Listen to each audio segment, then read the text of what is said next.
আসসালামু আলাইকুম। শুভ দুপুর।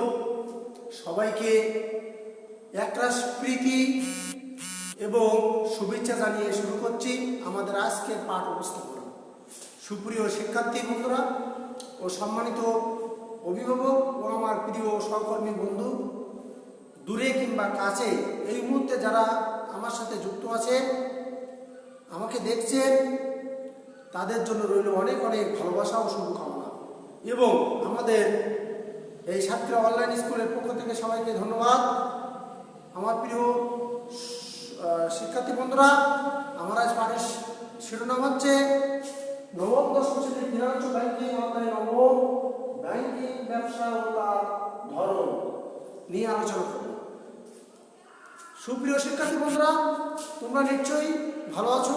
আশা করি তোমাদের দোয়ায় আল্লাহর রহমতে ভালো আছি। আমি দোয়া করি তোমরা সবসময় ভালো থাকো। তোমরা আমাদের প্রাণ, তোমাদেরকে ভালো রাখার জন্য আমাদের আজকের এই আয়োজন, এই এত আয়োজন, এই মহামারী করোনাকালীন সময় তোমরা সবাই ভালো থাকো, ঘরে বসে তোমাদের পড়াশুনো ঠিক মতো চালিয়ে যেতে পারো, সেজন্য আমরা সাতক্ষীরা অনলাইন স্কুলে ক্লাসের ব্যবস্থা করেছি। সম্মানিত অভিভাবক ও আমার প্রিয় সহকর্মী বন্ধুরা, আপনারা আপনাদের সন্তান ও শিক্ষার্থীদের আমাদের এই ভিডিও লাইভ পেজে ক্লাস দেখার জন্য যে সুযোগ করে দিয়েছেন, তোমাদেরকে ধন্যবাদ।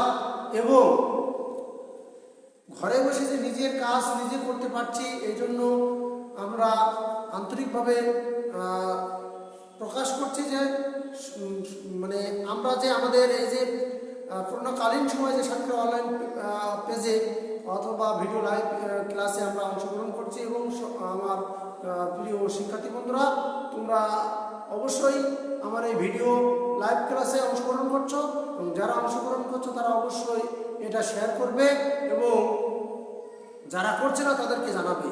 সুপ্রিয় শিক্ষার্থী বন্ধুরা, আমি মোহাম্মদ আলামিন, সহকারী শিক্ষক, ব্যবসা শিক্ষা, সাতক্ষীরা আব্দুল করিম মাধ্যমিক বালিকা বিদ্যালয়, সাতক্ষীরা সদর, সাতক্ষীরা। আজকের পাঠের বিষয় হচ্ছে ব্যাংকিং ব্যবসায় ও তার ধরন। আমরা ব্যাংকিং বিষয় ও ধরন যে আমরা বিভিন্ন মাধ্যম শিক্ষার্থীদের ব্যাংকের গঠন, কর্মপরিধি ও তার ব্যবস্থাপনা পদ্ধতি সম্পর্কে জ্ঞান লাভ করতে পারবে। এখানে ফিনান্স ও ব্যাংকিং ব্যবসার শ্রেণীবিন্যাসের মাধ্যমে শ্রেণীর বিভিন্ন ব্যাংক ব্যবস্থা সম্পর্কে সংক্ষিপ্ত ধারণা হয়েছে। তাছাড়া সরকারি বেসরকারি ব্যাংক ব্যবস্থা হয়েছে। সেজন্য আমরা এখানে ব্যাংকের উদ্দেশ্য, এক হচ্ছে ব্যাংকের উদ্দেশ্য, ব্যাংকের উদ্দেশ্য, দুই হচ্ছে ব্যাংক ব্যবসার মূলনীতি, মূলনীতি, তারপর শ্রেণীবিভাগ,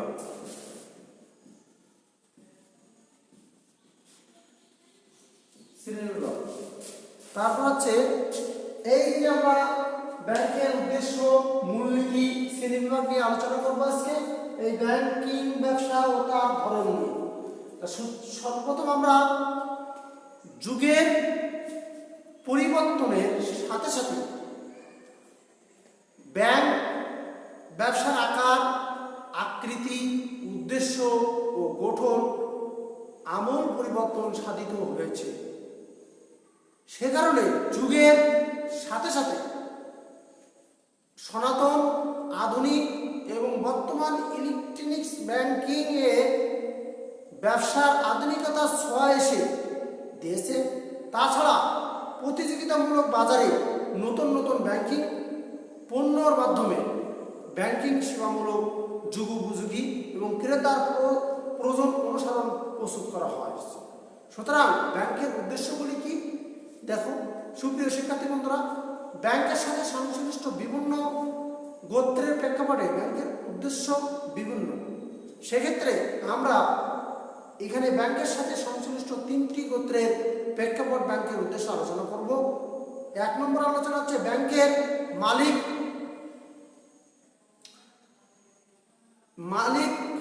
ব্যাংকের মালিক কর্তৃপক্ষের প্রেক্ষাপটে ব্যাংকের উদ্দেশ্যগুলি, আর ব্যাংকের সরকার এবং রাষ্ট্রীয় পক্ষের প্রেক্ষাপট নিয়ে উদ্দেশ্যগুলি নিয়ে আলোচনা। তারপর হচ্ছে বাহক ও গ্রাহকদের প্রেক্ষাপট ব্যাংকের উদ্দেশ্যগুলি। সুতরাং ব্যাংক মালিক ব্যবস্থাপনা কর্তৃপক্ষের প্রেক্ষাপটে ব্যাংকের উদ্দেশ্যগুলি হচ্ছে 1 নম্বর হচ্ছে তহবিল, বিনিয়োগ ও মুনাফা অর্জন। 1 নম্বর হচ্ছে তহবিল, বিনিয়োগ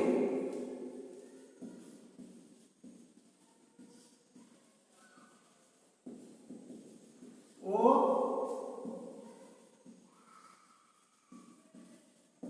মুনাফা অর্জন। এই তহবিল, বিনিয়োগ ও মুনাফা অর্জন হচ্ছে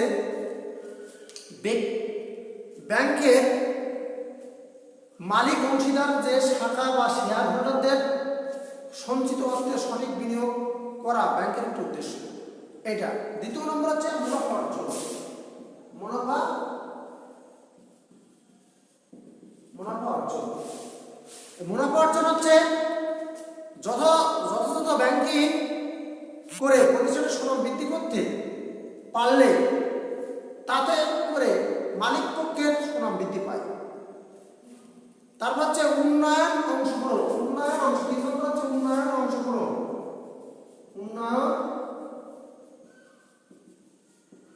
অংশগ্রহণ। এই উন্নয়ন অংশগ্রহণ হচ্ছে যে আমরা আমাদের ব্যাংক বিভিন্ন প্রতিষ্ঠানের সাথে অর্থ বিনিয়োগ করে শেয়ার মালিকদের উৎপাদনের খাতে জাতীয় আয় বৃদ্ধিতে যে মালিকের পক্ষে যে কার্যক্রম পরিচালনা করা সম্ভব হয় সেটা কিন্তু একটা উন্নয়ন অংশগ্রহণ ও সামাজিক মূল্যবোধ বা সমাজ গঠনমূলক কাজে ব্যয় করা তাদের একটি উদ্দেশ্য। তাহলে আমরা 3টি পাচ্ছি এখানে: তহবিল, বিনিয়োগ ও মুনাফা অর্জন, শুধু মুনাফা অর্জন আর উন্নয়ন অংশগ্রহণ। যারা ব্যাংকের সাথে সমন্বয় থাকবে তারা কিন্তু ওই উন্নয়ন মুনাফা অর্জনের সাথে সম্পৃক্ত থাকবে। 6 নম্বর হচ্ছে সরকার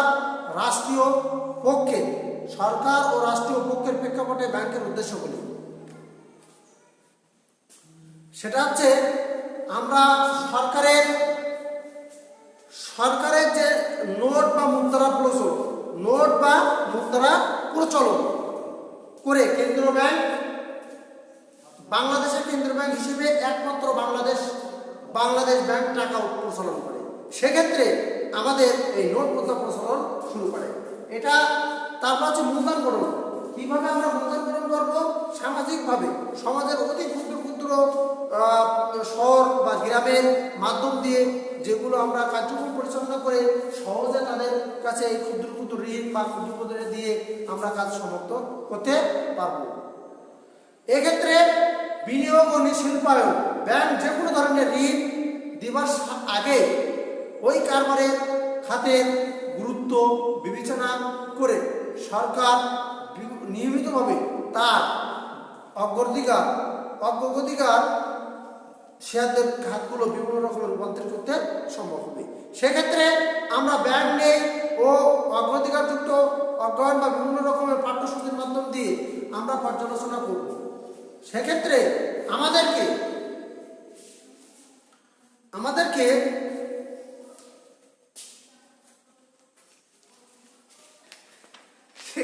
আমাদের যে উন্নয়নমূলক কাজে কতটুকু ব্যাপক প্রসার লাভ করবে। আচ্ছা, মুদ্রা বাজার নিয়ন্ত্রণ হচ্ছে যে সরকার তথা কেন্দ্রীয় ব্যাংক দেশের দ্রব্যমূল্য মুদ্রাস্ফীতির কারণে রাখার কারণের জন্য যে এই কাজটি কেন্দ্রীয় ব্যাংক বিভিন্ন বা বিচ্ছিন্নভাবে একা এই কাজ করতে পারবে কিনা সেটা কিন্তু বাণিজ্য ব্যাংকের মুদ্রা কাজ করবে। তারপর হচ্ছে জনগণের কর্মসংস্থান। দেশের বেকারত্ব দূরীকরণের জন্য সরকারের সাহায্য করা একটি ব্যাংক ব্যবস্থার একটি কাজ।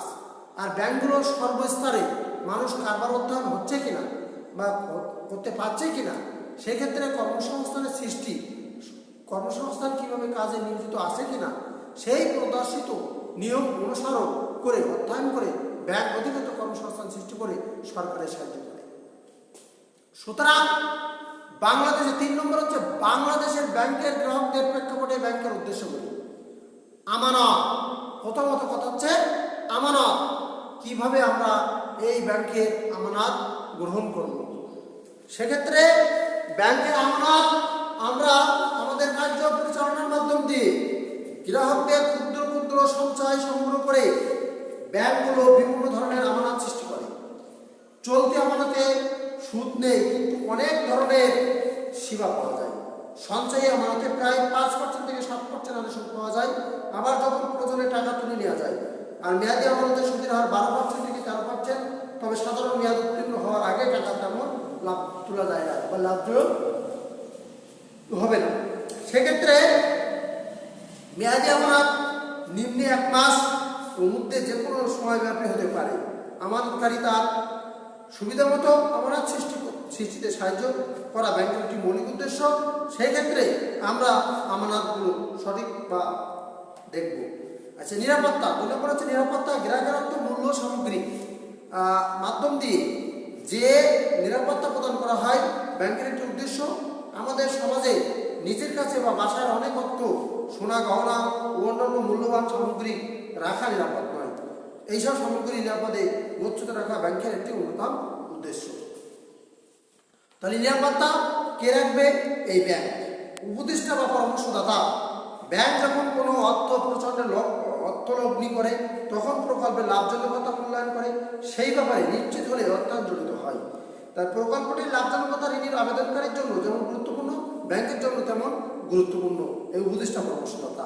ব্যাংকের পেশাগত দক্ষতা ও প্রকল্পের লাভজনক ব্যাপারে আবেদনকারী ধারণাকে শক্তিশালী করে এবং প্রকল্পটি যদি পরিবর্তন করতে হয় ব্যাংক সেই পরামর্শ প্রদান করবে।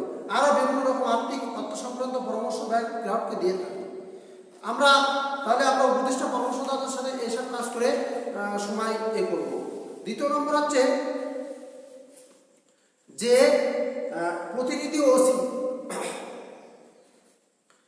সেবার মূল্য বিনিময় মক্কেলের পক্ষ থেকে প্রতিনিধি ওসি হিসেবে কাজ করে ব্যাংকের একটি উদ্দেশ্য।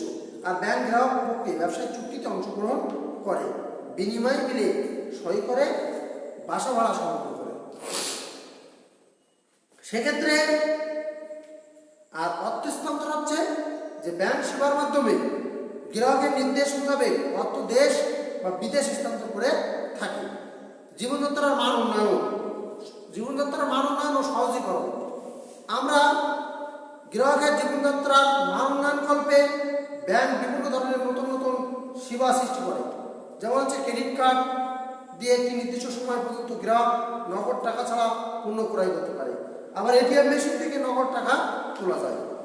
বর্তমান দেশের সব বড় শহরের বিভিন্ন এলাকায় 24 ঘন্টায় বিভিন্ন ধরনের ব্যাংকিং সেবা ব্যবস্থা চালু আছে। তাছাড়া মোবাইল ব্যাংকিং, ইন্টারনেট ও ব্যাংকিংয়ের মাধ্যমে ব্যাংক সেবা সহজ করা হয়েছে। সেক্ষেত্রে আমরা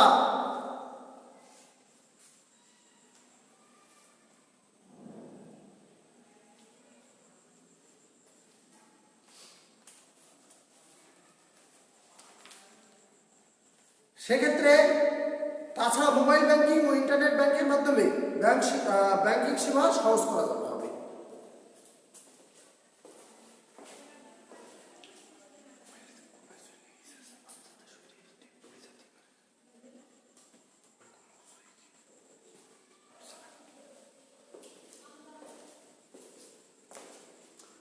তাই ব্যাংকের গঠন কেন্দ্রীয় ব্যাংকের আইন অনুযায়ী বর্তমানে সর্বনিম্ন 2 জন আর সর্বোচ্চ 13 জন পরিচালকের সমন্বয়ে প্রাইভেট ব্যাংক স্থাপন করা যায়।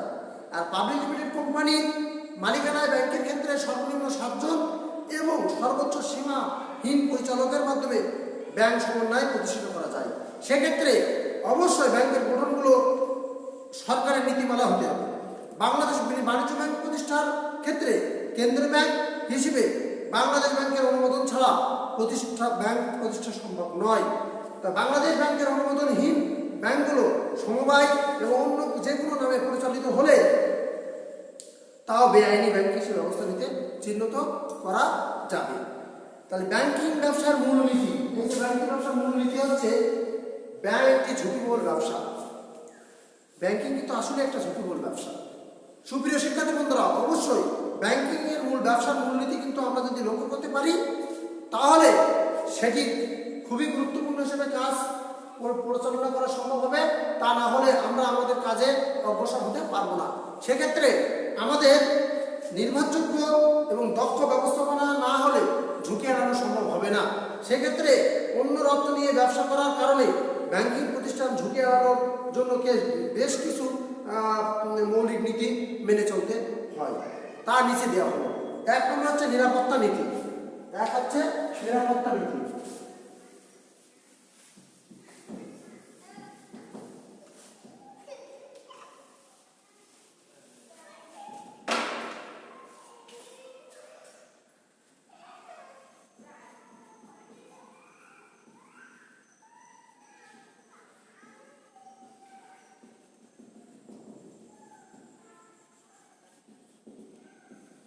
এক হচ্ছে নিরাপত্তার নীতি।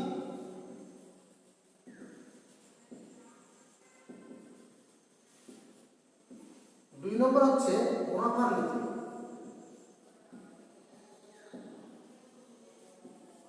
3 হচ্ছে তারল্য নীতি। 4 হচ্ছে সচ্ছলতা নীতি।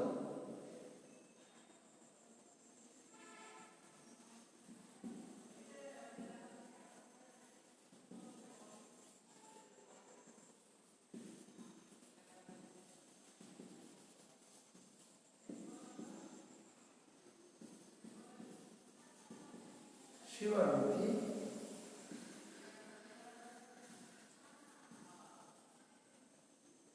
প্রসার নীতি। আমরা আজকে একটু দেখি যে প্রথম হচ্ছে নিরাপত্তা নীতি। হচ্ছে ব্যাংক ব্যবসা একটি গুরুত্বপূর্ণ নীতি ও গ্রাহকের অর্থ ঋণ হিসাবে প্রদত্ত অর্থের নিরাপত্তা বিধান ও নিরাপত্তা নিশ্চিত করার জন্য ব্যাংকে ঋণ প্রদানের সময় ঋণ গ্রহীতার অর্থ সচ্ছলতা বা সততা বিচার করা, পর্যাপ্ত জামানত গ্রহণ করা উচিত।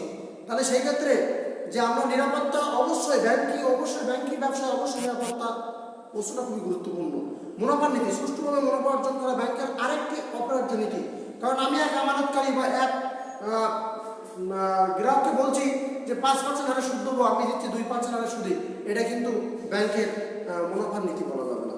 কারণ আমানতকারীকে প্রদত্ত সুদ ও ঋণ গ্রহীতার নিকটতে প্রাপ্ত সুদের পার্থক্য ব্যাংকের মুনাফার একটা প্রধান অংশ।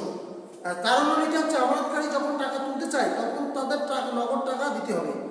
যখনই আমরা তারল্য নীতি এটাই বোঝাই যে আমরা যখনই টাকা চাবো তখনই ব্যাংক দিতে বাধ্য থাকি। এই বিবেচনায় রেখে যদি আমানতের সব টাকা ব্যাংক তরল অবস্থায় রেখে দেয় তবে ব্যাংকের কোনো বিনিয়োগ হবে না, এই ব্যাংকের মুনাফাও হবে না। সুতরাং সার্থক ব্যাংক ব্যবসা মানে হলো সঠিক তারল্য নীতি, যেখানে অতিরিক্ত তারল্য থাকবে না, আবার তারল্য সংকট হবে না। তারল্য নীতি ব্যাংক অন্যতম মূলনীতি। প্রাচুর্য সচ্ছলতার নীতি, ব্যাংকিং কার্যক্রম সুষ্ঠুভাবে পরিচালনার জন্য আর্থিক সচ্ছলতা প্রয়োজন। আর্থিক সচ্ছলতার অভাবে ব্যাংক দেউলিয়া হতে পারে। আর্থিক যদি কম হয় তাহলে ব্যাংক তার দেউলিয়া হতে পারে। তাই আর্থিক সচ্ছলতা প্রাচুর্য ব্যাংকের একটি অন্যতম নীতি। দক্ষতা নীতি হচ্ছে ব্যাংক ব্যবস্থাপনার বোর্ড কর্মকর্তা কর্মচারীদের দক্ষতায় ব্যাংকের সাফল্য অনেকাংশ নির্ভর করে এবং প্রতিযোগিতামূলক বিশ্বে সাফল্য অর্জন করার জন্য দক্ষতা অবলম্বন করা একান্ত প্রয়োজন। যদি আমরা ব্যাংক গঠন করি, সেই ব্যাংকে গঠন করে যদি ব্যাংক প্রতিষ্ঠা সম্ভব করে যদি আমার পরে যদি সেই দক্ষতা যদি না থাকে, ব্যাংক ব্যবস্থার যে বোর্ড বা কর্মকর্তা বা নিয়োগ দিয়ে যদি আমরা তারা সঠিকভাবে পরিচালনা না করতে পারি তাহলে সেটা ব্যর্থ। সেবার নীতি, ব্যাংকে গ্রাহকদের বহুবিধ সেবা প্রদান করা ব্যাংকের একটি অন্যতম দায়িত্ব। গ্রাহকদের পর্যাপ্ত বহুমুখী সুযোগ সুবিধা প্রদানের মাধ্যমে ব্যাংকের একটি উন্নতি সম্ভব। যদি আমার গ্রাহক থাকে 200, সেই প্রত্যেক গ্রাহকের যদি আমরা যদি সঠিকভাবে যদি তাদেরকে সেবাটা দিই তাহলে অবশ্যই আমরা তাদের প্রচারণ নীতি, উপযুক্ত বোধগম্য আকর্ষণীয় প্রচারের মাধ্যমে ব্যাংকের প্রসার সম্ভব। ব্যাংক তার কর্মদক্ষতা, বিশ্বাসতা, সেবামূলক কার্য দিয়ে বিজ্ঞাপনের মাধ্যমে তুলে ধরে আস্থা মুনাফা অর্জন করতে পারে। সেটা হচ্ছে প্রচার নীতি। গোপনীয়তা নীতি, যে ব্যাংক মুক্তিদের আস্থা অর্জনের একটি উপায় তাদের হিসাবের গোপনীয়তা রক্ষা করা। তাই গোপনীয়তা রক্ষা করা একটা ব্যাংকের অন্যতম নীতি। ব্যাংকের অবশ্যই গোপনীয়তা থাকতে হবে, আর গোপনীয়তা যদি না থাকে তাহলে ব্যাংকের কোনো রকম গোপনীয়তার কাজ রক্ষণাবেক্ষণ করা সম্ভব হবে না। তারপর হচ্ছে সুনামের নীতি। উন্নত ব্যবস্থাপনা, দক্ষ পরিচালনা, গোপনীয়তা রক্ষা, সেবামূলক কাজের নীতি অনুসরণ করে তাই ব্যাংক বিনিয়োগের নীতি অর্থাৎ সুষ্ঠুভাবে তাদের মাধ্যমে বাজারে সুনাম সৃষ্টি হয়, সেটা ব্যাংকের একটা হচ্ছে অন্যতম নীতি। বিনিয়োগ নীতি হচ্ছে বিনিয়োগ শর্তসমূহ, বিনিয়োগ আকার, মেয়াদ হার, সুদের হার, বিভিন্ন রকম নীতি অনুসরণ করা হয়। সেই নীতি অনুসরণ করে সুষ্ঠু বিনিয়োগ নীতির ওপর ব্যাংক সফলতা অনেকাংশ নির্ভর করে। তারপর উন্নয়নের নীতি। মুনাফা অর্জনের পাশাপাশি ব্যাংকের অর্থনৈতিক উন্নয়নের জন্য সামাজিক ও অর্থনৈতিক সাহায্য সহযোগিতা ব্যাংকের একটি গুরুত্বপূর্ণ নীতি। উদ্দেশ্য নীতি। ঋণ প্রদানের পূর্বে ব্যাংক প্রস্তাবিত প্রকল্পটির উৎপাদনশীলতা বা লাভজনকতা বিবেচনা করে এই ব্যাপারে অনুৎপাদনশীল অনিশ্চিত ক্ষেত্রে ঋণ প্রত্যাখ্যান করা ব্যাংকের একটি উল্লেখযোগ্য নীতি। যে আমার ব্যাংকে টাকা লোন নিয়ে লাভজনক আসছে না, তাহলে সেই ক্ষেত্রে আমরা ওই ব্যাংক থেকে ঋণ না নিয়ে আমরা কৃষিকাজে এগুলো করবো উদ্যোগ। তারপর সততা ও বিশ্বস্ততার নীতি। দক্ষ ব্যাংক ব্যবসার পুরুষত্ব হল ব্যাংকের উপর গ্রাহকদের আস্থা। অবশ্যই গ্রাহকদের আস্থা থাকতে হবে ব্যাংকের উপর, তা না হলে দু রকম টান হলে অবশ্যই আমরা এই আস্থা অর্জনের জন্য ব্যাংক বিভিন্ন প্রকার সততা বিশ্বস্ততার নীতি অবলম্বন করে থাকি। এই আস্থার বলে গ্রাহক তাদের মূল্যবান সম্পদ লকার ব্যাংকের কাছে জমা রাখি। কিছু আমার সোনা দানা গয়না এসব ক্ষেত্রে কিন্তু ব্যবহার হবে। সাবধানতার নীতি। অনিশ্চিত ঝুঁকি এড়ানোর জন্য আমরা বিনিয়োগের ক্ষেত্রে ব্যাংকের সাবধানতা নীতি মেনে চলা বাঞ্ছনীয়। বিশ্বায়নের নীতি। বৈদেশিক বাণিজ্য ঋণ প্রদান এবং নোট ইস্যু ব্যাংকের বিশ্বায়নের নীতি অনুসরণ করে ফলে কার্যকর দক্ষতা বৃদ্ধি পায়। সুপ্রিয় শিক্ষার্থী বন্ধুরা, অবশ্যই তোমরা অবগত আছো যে আমি যে পড়াচ্ছি ব্যাংকিং ব্যবসার মূলনীতি, আমি আজকে আমার এইগুলো ছিল।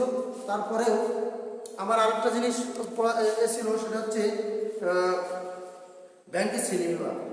ব্যাংকে সাধারণত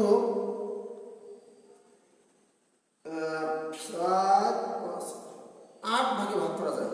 1 2 3 4 5 6 7 9 ভাগে।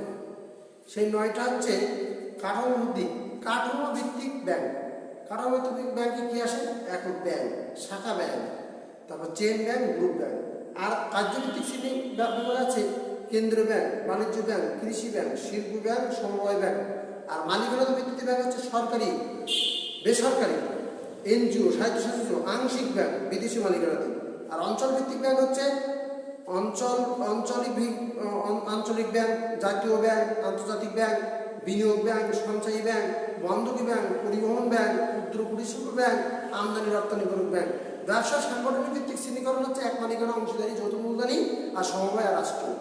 আর নিবন্ধনকৃত হচ্ছে দেশি ব্যাংক আর বিদেশি। আর বিশেষ মক্কেল ভিত্তিক ব্যাংক হচ্ছে যে শ্রমিক ব্যাংক, মহিলা ব্যাংক, স্কুল ব্যাংক আর ভোক্তাদের ব্যাংক। আর নিয়ন্ত্রণ ভিত্তিক ব্যাংক হচ্ছে পূর্ণ রাষ্ট্রীয় নিয়ন্ত্রিত ব্যাংক, তারপর আংশিক নিয়ন্ত্রিত ব্যাংক, তারপর বাজার নিয়ন্ত্রণের ব্যাংক, আর সর্বশেষ হচ্ছে ধর্মীয় দৃষ্টিকোণ থেকে ব্যাংক। অনেকে ধর্মীয় প্রথা শুধু নেবে না এসব বিষয় নিয়ে। সুপ্রিয় শিক্ষার্থীবৃন্দ, অবশ্যই তোমরা অবগত আছো যে আমাদের মহামারী করোনা ভাইরাস এর কারণে আমরা যে বিরাট ক্ষতিগ্রস্ত হয়েছে শিক্ষার্থীরা এবং যারা বাসায় আছো। সেই কারণে আমি চাচ্ছি তোমরা বাসায় অবশ্যই ছাত্র অনলাইন স্কুলে পেজে লাইভ দিয়ে অবশ্যই ক্লাসগুলো মনোযোগ সহকারে দেখবে। আর সামনে আরও করোনাকালীন সময় আমরা অবশ্যই মাস্ক ব্যবহার করব এবং সামাজিক দূরত্ব বজায় রেখে চলাচল করব এবং যেখানে সেখানে থুতু ফেলবো না এবং যেখানে যাবো সেখানে অবশ্যই মাস্ক ব্যবহার করবো। সুপ্রিয় শিক্ষার্থী বন্ধুরা, ভালো থাকো, সুস্থ থাকো। সবাইকে আমি চাচ্ছি যে সুন্দরভাবে তোমরা অবশ্যই এই করোনাকালীন সময়ের মধ্যে তোমরা অবশ্যই এই সাতক্ষীরা অনলাইন পেজে ক্লাস দেখছো এবং ভালো আছো। চাচ্ছি মা বাবার সাথে ভালো ব্যবহার করবে, এটা আমার কাম্য। সুপ্রিয় শিক্ষার্থী বন্ধুরা, তোমরা অবশ্যই সামাজিক দূরত্ব বজায় রেখে চলবে এবং সর্বস্তরে মাস্ক ব্যবহার করবে। আসসালামু আলাইকুম, খুদা হাফেজ।